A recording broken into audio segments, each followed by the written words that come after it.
കോഴിക്കോട് കൊയിലാണ്ടിയിൽ വിദ്യാർത്ഥിയെ SFI പ്രവർത്തകർ മർദ്ദിച്ച സംഭവത്തിൽ പ്രതിഷേധവുമായി ABVP. R Shankar memorial SNDP കോളേജിലെ ഡിഗ്രി 2ാം വർഷ വിദ്യാർത്ഥി C അമലിനെയായിരുന്നു SFI നേതാക്കൾ ഉൾപ്പെടെ പരസ്യ വിചാരണ ചെയ്ത് ക്രൂരമായി മർദ്ദിച്ചത്. അതേസമയം ജില്ലയിൽ ലോക്സഭാ തെരഞ്ഞെടുപ്പ് പ്രചാരണങ്ങൾ ചൂടുപിടിക്കുകയാണ്. BJP സ്ഥാനാർത്ഥി MT രമേശ് നടത്തിയ റോഡ് ഷോ ജനങ്ങൾ ഏറ്റെടുത്തു. വിവരങ്ങളുമായി സോണൽ കൃഷ്ണ ചേരുകയാണ്. സോണൽ, ആദ്യം ഈ കോഴിക്കോട് കൊയിലാണ്ടിയിൽ വിദ്യാർത്ഥിയെ SFI പ്രവർത്തകർ മർദ്ദിച്ച സംഭവവുമായി ബന്ധപ്പെട്ട വിശദാംശങ്ങളിലേക്കാണ്. കഴിഞ്ഞ ദിവസമാണ് ഇത്തരത്തിൽ ആക്രമണം ഉണ്ടാകുന്നത്. വിശദാംശങ്ങൾ.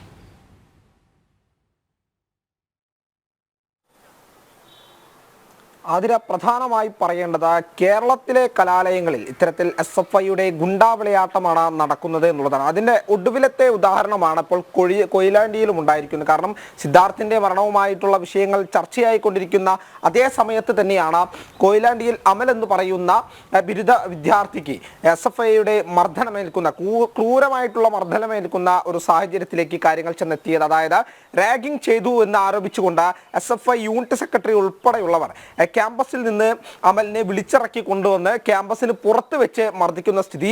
ഈ മർദ്ദനത്തിൽ, അതായത് അമലിനെ മർദ്ദിച്ചവരിൽ പുറത്തു നിന്നുള്ള ഏരിയ ചുമതലയുള്ളവരുണ്ട്, മറ്റ് ക്യാമ്പസുകളിൽ നിന്നുള്ളവരുണ്ട്, പുറത്തുള്ള മറ്റ് CPM അനുഭാവികളുണ്ട്, DYFI അനുഭാവികളുണ്ട്. എല്ലാവരും ചേർന്നാണ്, 20ഓളം പേർ ചേർന്നാണ് ഇത്തരത്തിൽ അമലിനെ മർദ്ദിക്കുന്നത് എന്നുള്ളതും ഏറ്റവും പ്രധാനമായിട്ടുള്ള ഒരു കാര്യമാണ്. കാരണം ഒരു വിദ്യാർത്ഥിയെ കൂട്ടം ചേർന്ന് പരസ്യ വിചാരണ ചെയ്തുകൊണ്ട് മർദ്ദിക്കുന്ന ഒരു സാഹചര്യം ഇത് രണ്ടാമത്തെ സംഭവമോ ഒന്നാമത്തെ സംഭവമോ ഒന്നും തന്നെയല്ല. കേരളത്തിലെ കലാലയങ്ങളിൽ തുടർച്ചയായിട്ടുണ്ടാകുന്ന ഒരു പ്രവണത, മറ്റ് വിദ്യാർത്ഥി പ്രസ്ഥാനങ്ങൾക്ക് പ്രവർത്തിക്കാൻ കഴിയാത്ത അല്ലെങ്കിൽ പ്രവർത്തിക്കാനുള്ള സ്വാതന്ത്ര്യം നിഷേധിക്കുന്ന ഒരു അവസ്ഥ തന്നെ കേരളത്തിലെ കലാലയങ്ങളിലുണ്ട്. അത്തരത്തിലൊരു സാഹചര്യം നിലനിൽക്കുകയാണ് വിദ്യാർത്ഥികളെ പരസ്യമായി വിചാരണ ചെയ്തുകൊണ്ട് മർദ്ദിച്ച് അവശനാക്കുന്ന ഒരു കാര്യത്തിലേക്ക് ചെന്നെത്തുന്നത്. അമലിൻ്റെ മൂക്കിനും അതുപോലെ വലത് കണ്ണിൻ്റെ തൊട്ടടുത്തും പരിക്കുണ്ട്, കാഴ്ചയ്ക്ക് ഇത്തിരി പ്രശ്നമുണ്ട് എന്നുള്ളതാണ് ഡോക്ടറെ കാണിച്ചപ്പോൾ അറിയാൻ സാധിച്ചത് എന്നാണ് അമൽ നമ്മളോട് പ്രതികരിച്ചത്. നമ്മളോട് ജനം ടിവിയോട് കഴിഞ്ഞ ദിവസം പ്രതികരിച്ചതിൽ നിന്ന് ഏറ്റവും വികാരപരമായിട്ടുള്ള പ്രതികരണമാണ്. കാരണം തുടർച്ചയായിട്ട് മർദ്ദിക്കുന്ന സമയത്ത് കരഞ്ഞ് നിലവിളിച്ചിട്ട് പോലും മർദ്ദനം നിർത്തിയിരുന്നില്ല, മൂക്കിൽ നിന്ന് ചോര വന്നിട്ട് പോലും മർദ്ദനം നിർത്തിയിരുന്നില്ല. ഒടുവിൽ കുഴഞ്ഞു വീഴുമെന്ന അവസ്ഥ വന്നപ്പോഴാണ് മർദ്ദനം നിർത്തിയതെന്നാണ് അമൽ പറയുന്നതിന് ശേഷം തൊട്ടടുത്തുള്ള ആശുപത്രിയിൽ ചികിത്സ തേടിയ സമയത്ത് വിദ്യാർത്ഥികൾ വന്നെത്തി. അതായത് അവിടെ SFI ഇടപെടലുണ്ടായി, കൃത്യമായിട്ടുള്ള ചികിത്സ പോലും ലഭിച്ചില്ല എന്നുള്ളൊരു ആരോപണം കൂടി അമൽ ഉന്നയിക്കുന്നുണ്ട്. പ്രധാനമായി പറയേണ്ടത് കേരളത്തിലെ കലാലയങ്ങളിൽ ഇത്തരത്തിലുള്ള അക്രമ സംഭവങ്ങൾ തുടർച്ചയായി ഉണ്ടാകുന്നു. ഇതിനെല്ലാം തന്നെ ചുക്കാൻ പിടിക്കുന്നത് SFI എന്ന് പറയുന്ന അക്രമ വിദ്യാർത്ഥി പ്രസ്ഥാനമാണ് എന്നുള്ളതും ഏറ്റവും ആക്ഷേപകരമായിട്ട് ചൂണ്ടിക്കാണിക്കേണ്ട ഒന്നാണ്. മറ്റൊരു കാര്യം പറയേണ്ടത്, ഇന്നലെയാണ് കാലിക്കറ്റ് സർവകലാശാലയിൽ ഇത്തരത്തിൽ 2022 നടന്ന ഒരു മരണവുമായി ബന്ധപ്പെട്ട് ഈ വിദ്യാർത്ഥി SFI അനുഭാവിയാണ്. അതുപോലെ തന്നെ ഈ വിദ്യാർത്ഥിയുടെ മൃതദേഹം കാലിക്കറ്റ് സ്വിമ്മിംഗ് പൂളിൽ കാണപ്പെടുകയായിരുന്നു. 2022 ഫെബ്രുവരിയിലാണ് ഈ ഒരു സംഭവം നടന്നത്. ഇതുമായി ബന്ധപ്പെട്ട് അന്നും വലിയ പ്രതിഷേധങ്ങളും ദുരൂഹതയുണ്ട് എന്ന് ആരോപിച്ചുകൊണ്ട് വിദ്യാർത്ഥി പ്രസ്ഥാനങ്ങളെല്ലാം തന്നെ രംഗത്തെത്തുന്ന ഒരു സാഹചര്യം ഉണ്ടായിരുന്നു.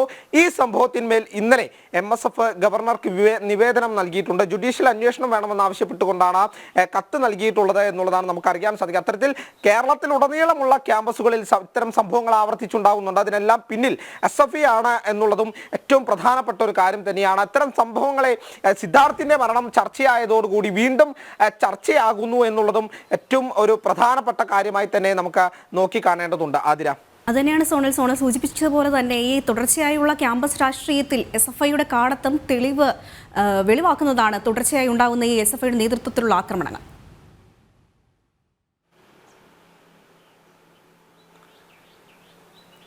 അതെ, അതിന് പ്രധാനമായി പറയുന്നത് നിരവധി വിദ്യാർത്ഥി പ്രസ്ഥാനങ്ങൾ കേരളത്തിലെ കലാലയങ്ങളിൽ ഭരണം നടത്തുന്നുണ്ട്, അതുപോലെ തന്നെ പ്രവർത്തിക്കുന്നുണ്ട്. ക്യാമ്പസ് കലാലയ രാഷ്ട്രീയങ്ങൾ അനിവാര്യമായിട്ടുള്ള കാര്യമാണ്. കാരണം ഇന്നത്തെ വിദ്യാർത്ഥി ഇന്നത്തെ പൗരനാണ് എന്നുള്ളത് ഉറക്കെ വിളിച്ചു പറയുന്ന ഒരു വിദ്യാർത്ഥി പ്രസ്ഥാനമാണ് ABVP.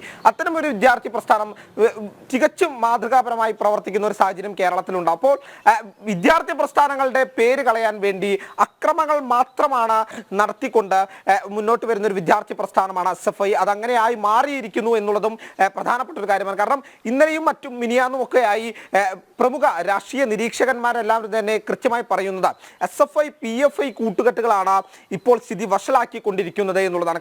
കേരളത്തിലെ കലാലയങ്ങളിൽ ഈ രണ്ട് സംഘടനകളുടെ വിദ്യാർത്ഥി പ്രസ്ഥാനങ്ങളെല്ലാം തന്നെ ചേർന്നുകൊണ്ട് അക്രമങ്ങൾ സൃഷ്ടിച്ചുകൊണ്ട് കേരളത്തിൻ്റെ കലാലയങ്ങളുടെ സമാധാന അന്തരീക്ഷം മാറ്റുകയാണ് എന്നുള്ളൊരു കാര്യം കൂടി ഇതിനോടകം ഉയരുന്നുണ്ട്.